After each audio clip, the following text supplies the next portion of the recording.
નમસ્કાર મિત્રો, ગુજરાત પોકેટ ચેનલમાં તમારું સ્વાગત છે। દેશ દુનિયા અને ગુજરાતના તાજા મોટા અને સૌથી મહત્વના સમાચાર જાણીએ તે પહેલા ચેનલમાં નવા હોય તો ચેનલને જરૂરથી સબસ્ક્રાઇબ કરી લેજો, જેથી તમને આવા સમાચારની અપડેટ મળતી રહે।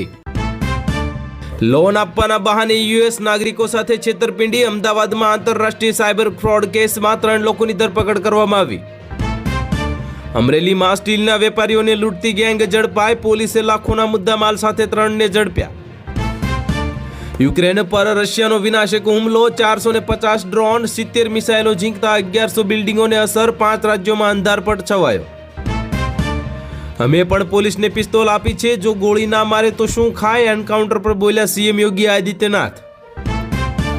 ટીમ ઇન્ડિયાના તોફાની બોલરની વાપસી। T20 વર્લ્ડ કપ પહેલા મેદાનમાં મચાવ્યો તરખાટ। ભારતે ઓઇલ નહીં ખરીદવાની વાત જ કરી નથી। ટ્રમ્પના દાવા અંગે રશિયાનો સણસણતો જવાબ। લોકસભામાં વિવિધ મુદ્દે વિપક્ષી સાંસદો દ્વારા સ્પીકરની ચેર તરફ કાંગળો ફેંકવામાં આવ્યા। પરિણામે કોંગ્રેસના 8 સાંસદો સમગ્ર સત્ર માટે સસ્પેન્ડ કરાયા। અભિષેક શર્મા બનશે T20 વર્લ્ડ કપનો અસલી કિંગ। રિકી પોન્ટિંગે કરી મોટી ભવિષ્યવાણી। અમરેલીના મોટા લીલિયા ગામે શ્વાનનો આતંક। 6 લોકો અને 8 પશુઓને બચકા ભરતા ખડકંપ મચી ગયો। 1800 ખેડૂતોના 12 કરોડ રૂપિયા અટવાયા। છોટાઉદેપુરના બારડોલીમાં સરદાર સુગર ફેક્ટરી હવે અન્યાયનું કેન્દ્ર। અદાણી કેસ અને એપ્સ્ટીન ફાઇલ્સના કારણે પ્રધાનમંત્રી મોદીએ ટ્રેડ ડીલ પર સહી કરી। રાહુલ ગાંધીનો ગંભીર આરોપ।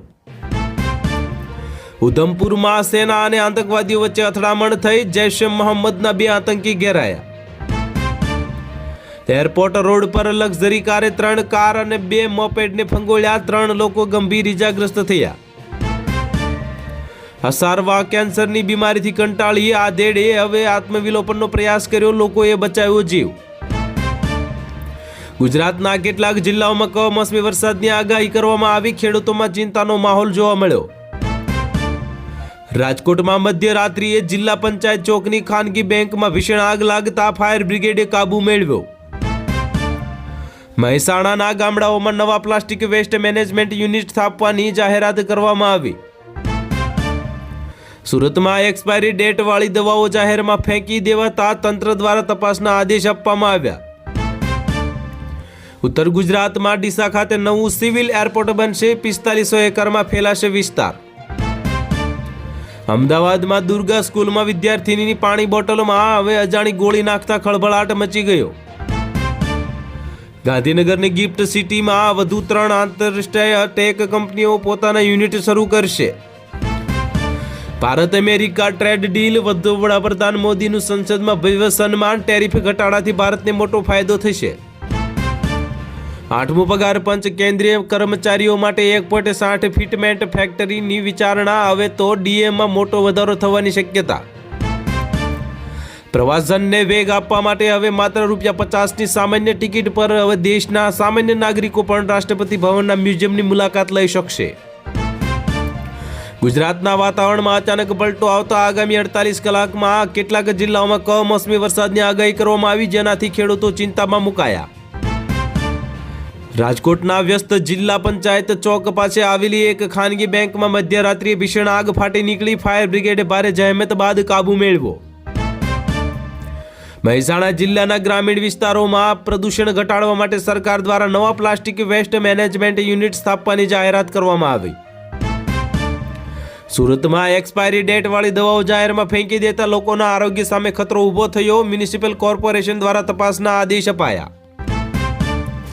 યુનિવર્સિટી ખાતે હવે મોટા પ્રમાણપત્રો આધારે પ્રમોશન મેળવવાના શૈક્ષણિક કૌભાંડના આક્ષેપો બાદ કુલપતિએ હાઈ લેવલ તપાસ સમિતિની રચના કરી।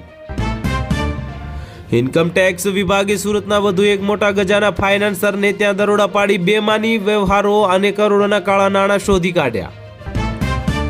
બિહારના નાણામંત્રીએ વર્ષ 2026-27 માટે 3.44 લાખ કરોડનું બજેટ રજૂ કર્યું, જેમાં શિક્ષણ અને સ્વાસ્થ્ય ક્ષેત્રે રેકોર્ડ બ્રેક ફાળવણી કરવામાં આવી। કેન્દ્ર સરકાર 8મા પગાર પંચની ભલામણો મુજબ કર્મચારીઓના પગારમાં 1.60 ફિટમેન્ટ ફેક્ટર સાથે મોટો વધારો કરવાની તૈયારી કરી રહી હોવાના અહેવાલ સામે આવ્યા। નિર્મલા સીતારમણે જાહેરાત કરી છે કે નવો ઇન્કમ ટેક્સ એક્ટ હવે 1 એપ્રિલ 2026 થી લાગુ થશે, જે ટેક્સ ભરવાની પ્રક્રિયાને વધુ સરળ બનાવશે। કોંગ્રેસ નેતા રાહુલ ગાંધીએ સંસદમાં લદ્દાખની જમીન અને સુરક્ષાના મુદ્દે કેન્દ્ર સરકારને ઘેરતા ગંભીર સવાલો ઉઠાવ્યા અને શ્વેતપત્રની માંગણી કરી. મુંબઈમાં આ ફેબ્રુઆરીની શરૂઆતમાં જ ગરમીનો પારો 34 ડિગ્રીને પાર કરી ગયો. હવામાન વિભાગે આગામી 2 દિવસ લૂની ચેતવણી આપી. બાહુબલી નેતા અનંતસિંહ જેલમાંથી મુક્ત થયા બાદ સીધા જ બિહાર વિધાનસભા પહોંચ્યા અને મુખ્યમંત્રી નીતિશ કુમાર સાથે મુલાકાત કરી. દિલ્હી અને એનસીઆર વિસ્તારમાં સતત બીજા દિવસે ગાઢ ધુમ્મસ છવાયેલું રહ્યું, જેના કારણે 50થી વધુ ફ્લાઇટ્સ અને ટ્રેનોના સમયમાં ફેરફાર થયો. ભારત અને અમેરિકા વચ્ચેના વ્યાપારિક સંબંધોને કારણે આંતરરાષ્ટ્રીય બજારમાં ક્રૂડ ઓઇલ સસ્તું થતાં ભારતમાં પેટ્રોલના ભાવ ઘટવાની શક્યતા. દક્ષિણ પૂર્વ એશિયાના કેટલાક ભાગોમાં નિપાહ વાયરસના નવા કેસો દેખાતા વર્લ્ડ હેલ્થ ઓર્ગેનાઇઝેશન દ્વારા એલર્ટ જાહેર કરવામાં આવ્યું. સરકારે વિદેશી અભ્યાસ માટે મુસાફરી માટેના TCS અને TDS દરોમાં મોટો ઘટાડો કરતા આવી વિદેશ જવું મધ્યમ વર્ગ માટે સસ્તું બનશે. ન્યૂઝીલેન્ડ સામેની વન ડે સિરીઝમાં શાનદાર પ્રદર્શન કરનાર અભિષેક શર્મા ICC રેન્કિંગમાં મોટો ઉછાળો મારીને ટોપ 10 બેટ્સમેનોની યાદીમાં સામેલ થયો. પાકિસ્તાને તમામ હદ વટાવી ભારત સામેની મેચોને બહિષ્કાર કર્યા બાદ લીધો વધુ એક મોટો નિર્ણય. હવે ICC લગાવશે પ્રતિબંધ. અમે વર્લ્ડ કપ રમવા જઈ રહ્યા છીએ. પાકિસ્તાન સરકારના નિર્ણય બાદ કેપ્ટન સલમાન આગાએ તોડ્યું મૌન. પાકિસ્તાને બદલવો પડશે પોતાનો નિર્ણય, નહીં તો લાગશે બેન. નથી મળી રહ્યો એક પણ દેશનો સાથ. એક મહિનામાં જ તૂટ્યું ઠાકોર સમાજનું બંધારણ. પ્રતિબંધ છતાં ડીજે વગાડનાર અર્જુન ઠાકોરે કર્યો મોટો ખુલાસો. વલસાડમાં અમિત ચાવડાનો હુંકાર. કોન્ટ્રાક્ટ પ્રથા નાબૂદ કરવા અને કામદારોના હક માટે લડતની જાહેરાત કરી. અમદાવાદમાં SG હાઈવે પર ટ્રાફિકનું ભારણ ઘટશે. બોપલથી સાણંદ વચ્ચે 12 કિલોમીટરનો રોડ બનાવાશે. 30 મિનિટનું અંતર 8 મિનિટમાં કપાશે. પ્રધાન મોદી દબાણમાં આવ્યા. ખેડૂતોનો પરસેવો વેચી દીધો. US ટ્રેડ ડીલ પર હવે રાહુલ ગાંધી લાલ ગુમ થયા. સરકાર કે રાજા દ્વારા ઇનામ તરીકે આપવામાં આવેલ જમીનો હવે કાયદેસર થશે. રાજ્ય સરકારનો મોટો નિર્ણય લેવામાં આવ્યો. ભારતના ઇતિહાસમાં પહેલી વખત એક જ વર્ષમાં 5 ટ્રેડ ડીલ. વિશ્વ અર્થતંત્રમાં 50%થી વધારે ભાગીદારી જોવા મળી. યુમનામ ખેમચંદ સિંહ બનશે મણિપુરના નવા CM. હવે રાજ્યમાં એક વર્ષ બાદ હટશે રાષ્ટ્રપતિ શાસન. દેશના કરોડો ખેડૂતો માટે કાળો દિવસ. આમ આદમી પાર્ટી સાંસદ સંજય સિંહે ભારત અમેરિકા વેપાર સોદા પર ઉઠાવ્યા સવાલ. ગુજરાત સરકારે દરેક નોંધણી દસ્તાવેજને લઈને લીધો મોટો નિર્ણય. હવે 100 રૂપિયા ફી વસૂલવામાં આવશે. ભારત US ટ્રેડ ડીલ પર હવે વિપક્ષનો હોબાળો. ખેડૂતો સાથે દગો. અખિલેશ યાદવે સરકારને ઘેરી. વૃંદાવનમાં બાંકે બિહારી મંદિરમાં રેલિંગનો કોન્ટ્રાક્ટ સલીમ અહેમદને આપતા સાધુ સંતો રોષે ભરાયા. CM સુધી પહોંચી વાત. ઓસ્ટ્રેલિયન ઓપન ટેનિસમાં ઐતિહાસિક સિદ્ધિ મેળવનાર જૂનાગઢની દીકરી જેન્સી કાબાનરનું ભવ્ય સ્વાગત કરવામાં આવ્યું. નર્મદા જિલ્લા ચિકદા ખાતે ચૈતર વસાવાની પરિવર્તન સભામાં કોંગ્રેસ ભાજપના કાર્યકરો આમ આદમી પાર્ટીમાં જોડાયા. ખેડૂતોના ખાતામાં સીધા જમા થશે પૈસા. રૂપિયા 2585ના ભાવે ઘઉંની ખરીદી માટે નોંધણી શરૂ. હેલ્પલાઇન પણ નંબર કરાવવામાં આવ્યો જાહેર.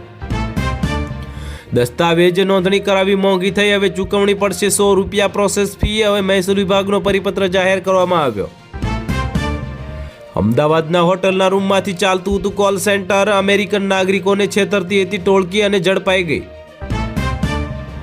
ચોટીલા ગૌશાળા ડિમોલેશન મામલે હાઈકોર્ટે લાલ ગુમ. ડેપ્યુટી કલેક્ટર HT મકવાણા સામે શિસ્તભંગના પગલાં લેવા આદેશ કરવામાં આવ્યા.